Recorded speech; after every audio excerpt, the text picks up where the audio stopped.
gikan sa yuta ngadto sa lamesa. Ang matag lugas sa mais usa ka sugilanon sa pagpaningkamot. Ang mais usa ka importanteng bahin sa kultura sa mga Pilipino. Kini ang tanom naghatag kanato og pagkaon ug paglaom bisan sa kalisdanan ug sa mga panahon sa kagutom. O kakulangon, ang mais mao ang atong luwas nga pagkaon nga naghatag kusog ug sustansya. Gawas sa pagkaon, ang mais adunay daghang gamit sa industriya. Ang mga dahon ug labong niini mahimong gamiton sa paghimo og mga handicraft, sama sa banig, sombrero ug dekorasyon. Ang mga ginama nga mais mahimong harina nga gigamit sa pagluto sa tinapay, biskwit ug uban pang mga produkto sa agrikultura. Ang mais usa ka pinakapaspas nga motubo nga tanom. Busa kini usa ka dakong tabang sa mga mag-uma nga ninginahanglan og paspas nga kita. Ang mais gigamit sa pagproduce og lana, animal feed ug maski sa industriya sa plastic ug ethanol fuel.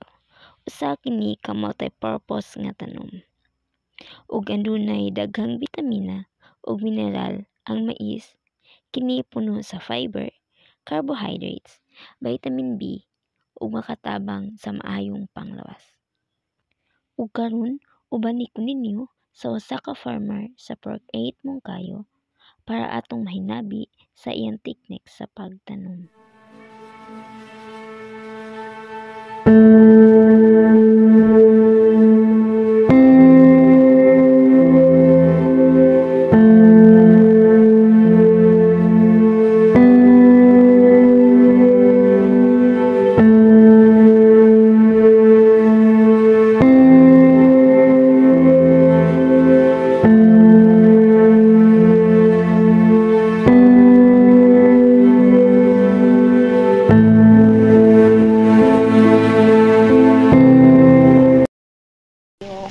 Ako dahil si Judy Misa Torinas, agriculture student from Mangas.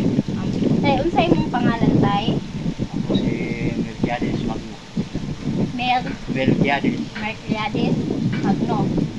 Imong edad tay? Pero nataw ko sa 5. Karong July 11 mag-17 ako. Taga-asa ka nagpuyo tay? Akong balay din. Kanini amo ninyo pa niya na pud ron so akong mga manghod nasa tama ako yung Napumaani.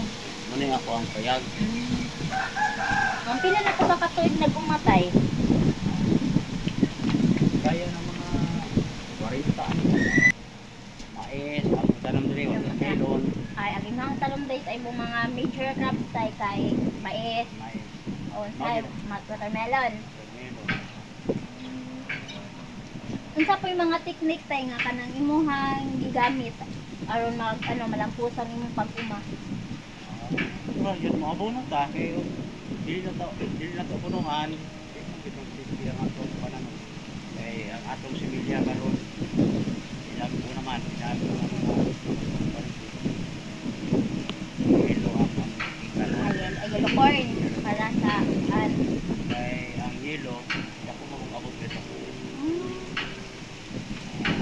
hektarya sa yellow ayaw lang ayaw tensak ang mansa ni. ang kuan ang isa ka bag na similya 9 kilos to mabot na ko sa gatos maayo lang tipo While sa ay nagatanan pud mong puti tay.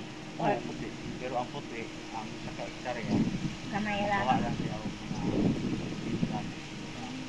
So mas better gyud diri ang akuan is ang yellow. yellow na panuig araw panuig karon Marso Marso. Marso April Pebrero ganun dahil man ang Pebrero Marso tanong Nagtanom na mo ron tay or karon sunod semana maugan kay punti mag-ulan diyan sa panigi daro.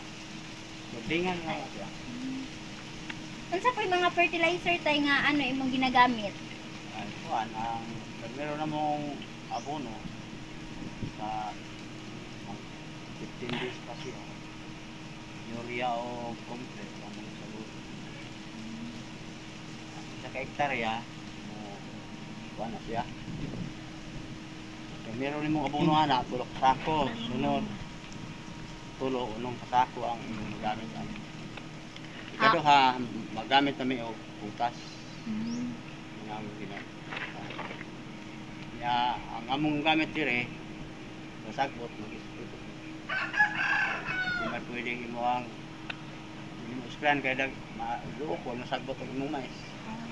Unang Wala man isprehan. Unsa po yung mga kuan day mga hagit nga problema sa imong pagpananom? yung kang mga ulod ana sila.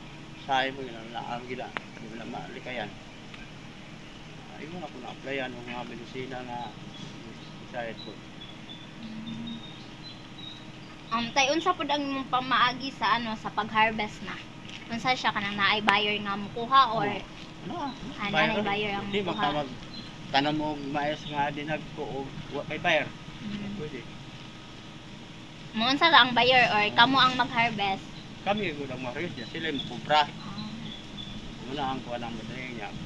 Ato pud mi nagakuha og abono kay wala man mi ka finance kayo ang kasyan. Ato na mo ibaligya. Ato pud mi mga abono. Unsay pamaagi sa pag-harvest ay machinery na or kanang tao lang? Tao. Tao lang ya. Pwede ko tong makinaryas pero wala man mi nagkusuka ato kay wala kayo dagang musik. So tao lang gihapon ang nagasanggi. Among gi 200. Say magsuhol mi tao, wala gi mananggi nga parte ka ng bahay. Pasuhol na lang sila. Hugas gali rin, suhol.